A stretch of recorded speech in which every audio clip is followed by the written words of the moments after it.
Aula 1, tema Profetas Maiores. Separe um tempo para esse estudo. Não assista essa aula se você não tiver, neste momento, bem tranquilo. Não assista essa aula se você não tiver separado um tempo para esse estudo. É importante estar num lugar confortável, ter um tempo específico, sem pressa, para poder ver e rever essa aula quantas vezes forem necessárias.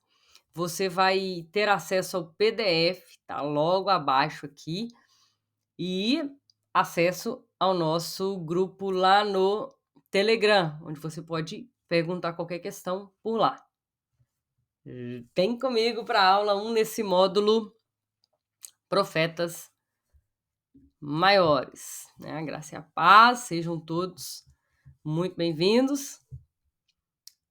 Partimos então aí, Bíblia na mão, papel, caneta. Papel, caneta, papelzinho, caneta e Bíblia. Essa é a minha Bíblia especial, King James, muito bacana, versão atualizada. Tenha suas Bíblias em mãos. Papel, caneta, separe um caderninho aí só para isso. Já falei várias vezes, tá? Várias vezes com vocês. Módulo Profetas Maiores. Aulão. Profetas Maiores, né? Profetas Maiores é um grupo, um conjunto de livros, 5 livros especificamente, tá? Isaías, Jeremias, Lamentações de Jeremias, Ezequiel e Daniel. Então você pode perceber que nós temos 4 profetas, e sendo um deles o livro de Lamentações, que é nada mais nada menos uma extensão de Jeremias. Então nós temos 5 livros: Isaías, Jeremias, Lamentações de Jeremias, Ezequiel e Daniel. Nas próximas aulas, tá? Veremos que eles foram, alguns foram contemporâneos uns dos outros, né? Desses 4 homens que eu falei, esses 5 livros, e alguns foram contemporâneos com os profetas menores, tá? Então eles viveram em um período bíblico, que é necessário a gente pontuar aqui, né? Qual é esse período? Qual é esse período? A gente vai pontuar aqui também. Anotado? Partimos então. 2 Pedro 1, 20 e 21. Pegue a sua Bíblia, folheie comigo, né? Só encontrando aqui, a gente lê junto.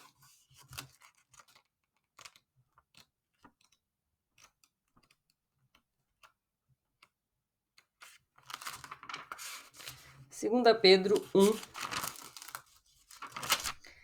versículo... Será que é 2 Pedro? Não estou achando nem que é. É isso mesmo. 2 Pedro 1, 20 e 21. Antes de tudo, sabei que nenhuma profecia da Escritura provém de interpretação pessoal. Opa, interessante. Esse é o nosso versículo-chave. Porquanto jamais a profecia teve origem na vontade humana. Jamais teve origem na vontade humana, mas homens santos falaram da parte de Deus. Homens santos falaram da parte de Deus, orientados pelo Espírito Santo. inspirados pelo Espírito Santo, orientados pelo Espírito Santo. Dá uma riscada nessa parte aí na Bíblia, anote. A gente vai precisar desse versículo durante toda a nossa caminhada por aqui. E a gente vai recitar ele e falar ele novamente, até você decorar esse versículo aqui nesse módulo. O que a gente vai aprender, então, dentro desse módulo Profetas Maiores? Vamos aprender quem profetizou, quem era o alvo da profecia, qual era o propósito da profecia e em que contexto a profecia foi lançada. E a gente vai passar também pelo campo da historicidade da profecia no Antigo Testamento. A gente vai ver o pano de fundo, o que estava acontecendo por lá. Tudo isso a gente vai ver por aqui. Teremos respostas para vocês.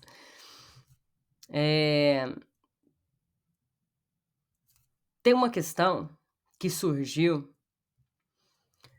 entre os alunos, certa vez, que, irmã Luciana, a profecia, o profeta, é um cargo da atualidade? E eu gostaria que vocês respondessem. Respondam. Podem responder lá no nosso grupo de apoio de conversa, que é lá no Telegram, tá? Então, respondam essa pergunta. O que vocês entenderem sobre isso, respondam lá. Cultura do Antigo Oriente Médio. Coisas importantes que nós precisamos saber enquanto lemos os profetas. Você terá um tempo, né, de 1 ano para estudar a teologia. 1 ano é um prazo necessário para você ler a Bíblia toda. A gente já deu lá atrás um plano de leitura. O que você precisa fazer? Esperamos que vocês, ao estudar Isaías, Jeremias, Lamentações de Jeremias, Ezequiel e Daniel, você leia por completo todos esses livros, tá? Faça uma planilha, separe o tempo que você quiser. Por exemplo, irmã Luciana, eu vou fazer esse módulo, em média, eu estou fazendo os módulos aí em 5 semanas, 6 semanas. Separe essas 6 semanas e comece a sua leitura. Leia 5, leia 6 capítulos por dia, né? Faça uma soma ali dos capítulos, quantos capítulos serão necessários eu ler para finalizar tal livro, dentro daquele período que você tem. Então, se planeje. Então, o que eu vou trazer para você aqui agora vai ajudar, como um pano de fundo. Você vai ver algumas dessas situações, então eu quero que você lembre que isso faz parte da cultura antiga do Oriente Médio. Não se aplica aos dias atuais e nem à nossa cultura ocidental. Então, eles tiram as suas sandálias quando chegam em um lugar importante e eles permanecem com os seus turbantes. E no Brasil um pouco diferente, né? A gente permanece com o calçado e tira o chapéu. Eles não, eles mantêm o turbante e tiram as sandálias. Ponto 2. As mulheres se levantam para dar lugar ao homem. Sim, a gente vai ver isso também. As mulheres eram tidas como propriedade do homem, tanto que A palavra para marido é Baal, é proprietário. Ponto 3. Os homens são servidos primeiro. As refeições são servidas primeiro aos homens. Ponto 4. Barba crescida é sinal de honra. Barba crescida, sinal de honra. Ponto 5. Pastoreiam à frente do rebanho. Ó, sobre a barba, né? A barba crescida hoje, na nossa cultura, é mais um modismo, né? Não quer dizer se a pessoa tem honra ou não tem honra com a barba. E a questão de pastorear à frente do rebanho é o seguinte: quando você... o rebanho, ele confia no pastor, tá? Ele vai na frente, até o hino da Cassiane, abrindo os caminhos, quebrando as correntes. Ele vai na frente, tá? As ovelhas ouvem a sua voz e o seguem. Na nossa cultura, quando a gente vai ver algum boiadeiro levando os seus animais, ele vai empurrando e guiando por trás. Um pouco diferente. Outro ponto aí, os carpinteiros cortam a madeira de dentro para fora. Tá? Em outras culturas, pega-se aquele, esqueci o nome, de cortar madeira, e vai navalhando a madeira e trabalhando nela, de fora para dentro. Na cultura do Oriente Médio Antigo, é de dentro para fora. Só aí dá uma mensagem para vocês: o carpinteiro de Nazaré que corta de dentro para fora, para moldar. Próximo ponto: se casam sem se conhecer, né? Se casam sem se conhecer. Nossos avós, quem sabe até os nossos pais aí se casaram também sem se conhecer, mas para eles era costumeiro se casar sem se conhecer, por um laço, ou por uma responsabilidade, ou por um compromisso, tá? Pelo dote. As mulheres levam o nome de seu pai. Elas não vão levar o nome de seus maridos, elas vão levar o nome de seus pais, e seus filhos vão levar o nome de seus maridos. E aí vai seguindo. O homem anda à frente da mulher e a mulher lá longe. Então ele vai na frente porque protegendo. Proteção. Vai que ele encontra algum grupo nômade ali, né? Então ele vai na frente, a mulher vai seguindo. Sobre as casas, a beleza está no interior da casa e não por fora da casa. A beleza não está por fora, assim como nós temos a cultura aqui nos Estados Unidos, aí no Brasil. A beleza está dentro da casa. E o hebraico, que a gente vai falar, a gente sempre está falando do hebraico. O que é o hebraico? O hebraico é a língua escolhida por Deus para ser escrita. O hebraico, o aramaico e o grego, né? Para ser escrita a Sagrada Escritura, em sua maior parte em hebraico.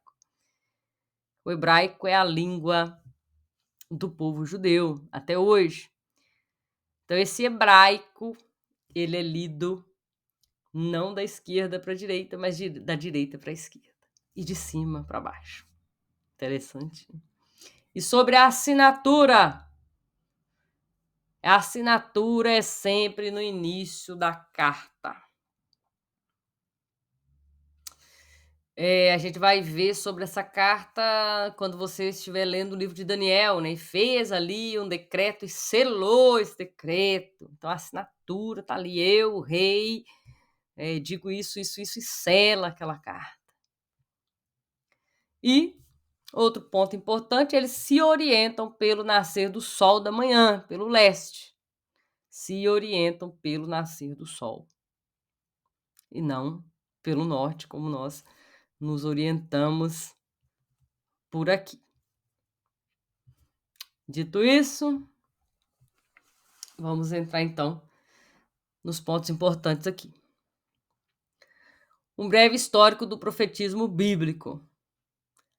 A datação desses profetas que eu passei para vocês, dos 5 livros, é de 760 a.C. até 453 a.C. O que esses profetas faziam? Esses profetas confrontavam reis. A gente vai ler os textos. Nós temos o profeta Gad, em 1 Samuel 22, nós temos o profeta Natã, em 2 Samuel 12, e temos um profeta sem nome que fez algo muito curioso, que a gente vai ler também em 1 Reis, tá?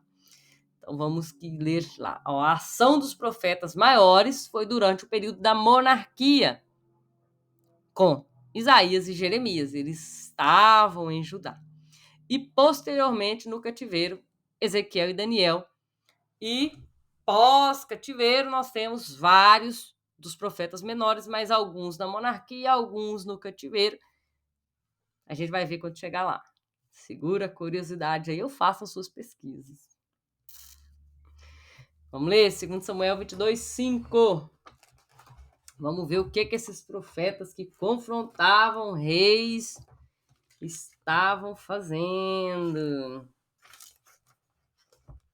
Segundo livro de Samuel 5. Não, 22, né? 22, 5. Oi, gente, é 1 Samuel, me ajudem. 1 Samuel 22. 22, 5. O profeta Gade, entretanto, recomendou a Davi. Então, eles tinham contato direto. Isso aqui já era o rei Davi. Recomendou a Davi: não te demores em teu refúgio. Parte e entra no território de Judá. Então, Davi saiu e foi se esconder na floresta de Herete. Então, eles confrontavam, eles orientavam os reis. Eram o braço direito dos reis. Esse é o profeta Gade. Segunda situação, nós temos o profeta Natã. Profeta Natã, 2 Samuel, aí já é o segundo livro de Samuel, capítulo 12. 12. Nós temos aqui, eu não vou ler, mas nós temos uma situação interessante aqui.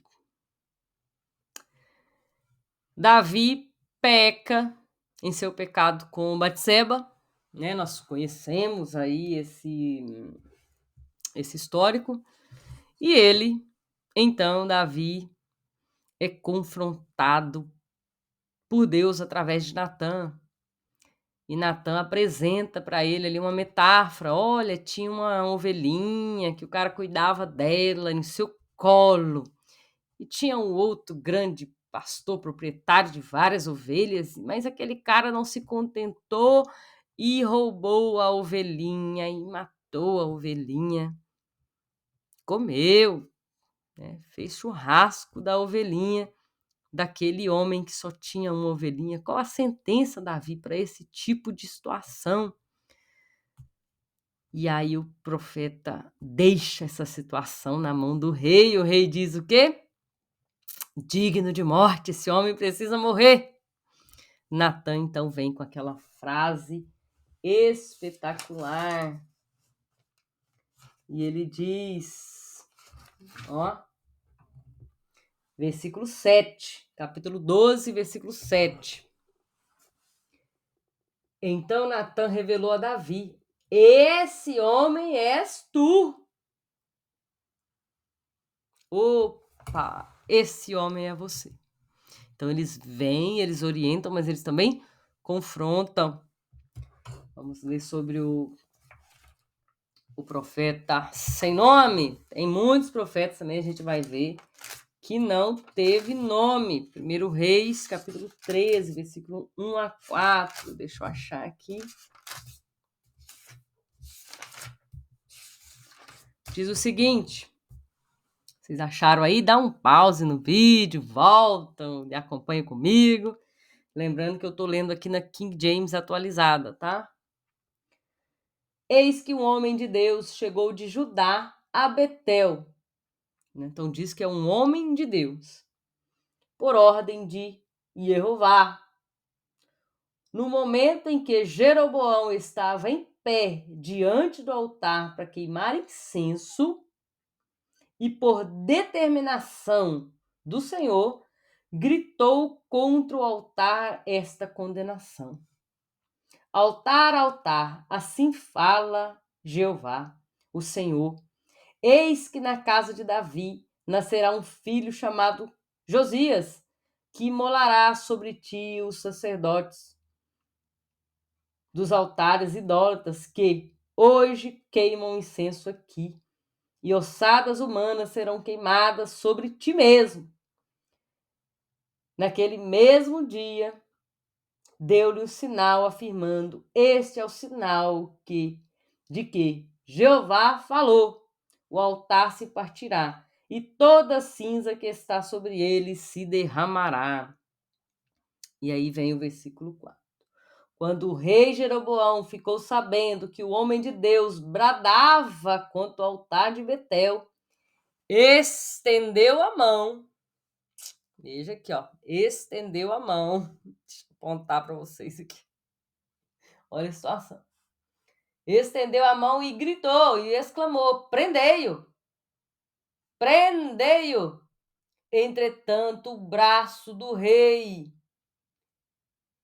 que havia sido estendido contra o homem de Deus, ficou paralisado como se tivesse secado, de modo que ele não conseguiu mais voltar o seu braço. Ele ficou paralisado, endurecido. Olha que situação constrangedora. Faça aí na sua casa. Imagine um rei com o braço esticado e endurecido. E em seguida, eu vou continuar lendo o versículo 5 aqui. E em seguida o altar se partiu e toda a cinza se derramou sobre o altar, exatamente de acordo com o sinal que o homem de Deus havia profetizado por ordem do Senhor. E o altar se rompeu mesmo. E esse profeta não foi deixado aqui o nome dele. A honra é para Deus. Profetas, então, escritores. Já vimos que tem profetas que têm nomes, outros não têm nomes, e agora nós temos profetas escritores e profetas não escritores. Profetas escritores, nós temos os profetas maiores e temos os profetas menores. Profetas escritores deixaram seus registros, os livros com os seus nomes: Oséias, Joel, Amós, Obadias, Daniel, Ezequiel, Jeremias, Isaías. E tem aqueles profetas que conhecemos bastante e que não são escritores, não deixaram livros aí na Sagrada Escritura tendo por nome, né, desse livro os seus próprios nomes. Por exemplo, nós temos os feitos de Elias, mas não temos o livro de Elias. Nós temos os feitos de Eliseu, mas não temos o livro de Eliseu. Micaías, Natã, Gade, dentre outros profetas que a Bíblia cita, até esses sem nome, e que nós não temos os livros escritos com seus nomes. Entendidos? Volte, repita, alguma dúvida, nos chame. Assim diz o Senhor, foi o que esse profeta, no capítulo 13 de Reis, diz, né? Assim diz o Senhor, eis que o homem de Deus foi... não, ele não diz nesse momento, né? Isso é uma... Assim diz o Senhor, é mais... ele falou no versículo 2, né? Assim diz o Senhor, versículo 2, de 1 Reis 13. Altar, altar, assim fala Jeová, assim diz o Senhor, que seria Coamar Jeová. Coamar Jeová, assim diz o Senhor. O que é isso, irmã? O que é esse Coamar Jeová? Língua estranha? Não, hebraico. No original, o que realmente saiu da boca deles é Coamar Jeová. Assim diz o Senhor. Então, ao pronunciar assim diz o Senhor, o profeta reivindicava para si para si mesmo e para a sua mensagem, a autoridade profética e a obrigação de seus ouvintes se submeterem à mensagem, porque quem estava falando era o Senhor. Quem estava falando era o Senhor.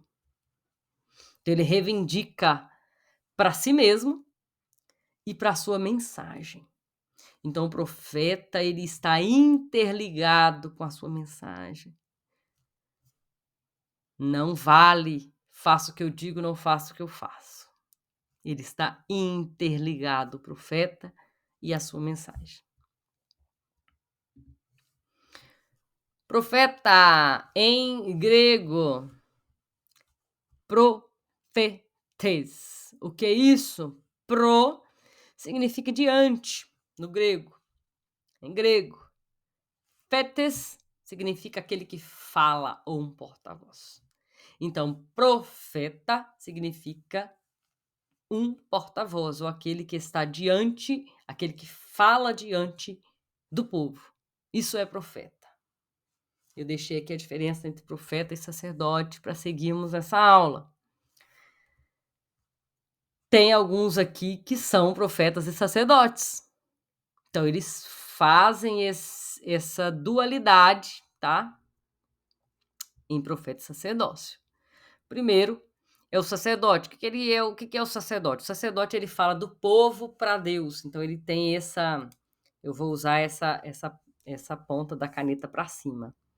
Ele fala do povo para Deus, como uma seta. Do povo para Deus. Deixa eu colocar bem pertinho aqui, ó. Do povo para Deus. E o profeta é ao contrário. É de Deus para o povo. Sacerdote, do povo para Deus. Profeta, de Deus para o povo. Interessante. O que é profecia? Como a profecia chegava ao profeta? Então, profecia é a palavra dita. É o ato, é o que eles faziam porque Deus os orientava a fazer. É a mensagem que constrange, é a mensagem pontual de Deus. Essa é a profecia. Não é exatamente prever o futuro. Tem esse ponto na profecia? Tem. Mas profecia é falar de Deus para o povo, seja qual for a mensagem. Correção, instrução, orientação, consolo. Profecia é falar de Deus para o povo. E como a profecia chegava através desses homens,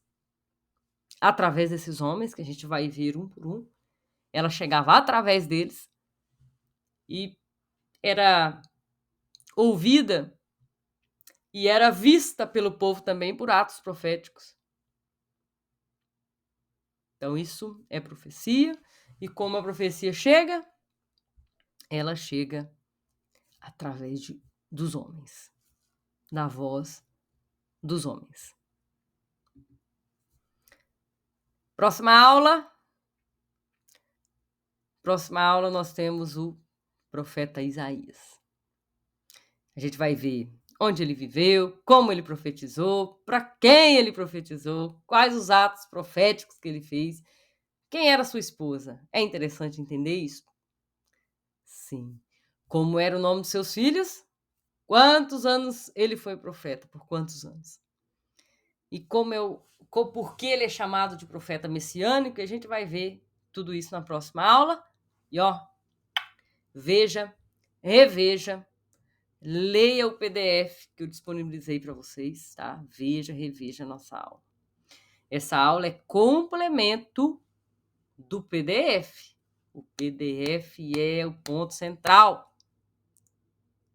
Leia o PDF primeiro, depois a aula, gente, eu oriento isso para vocês. Primeiro o material escrito, depois a aula visual aqui. Combinadinhos? Vamos seguindo nessa? Que Deus abençoe a vida de vocês rica e abundantemente.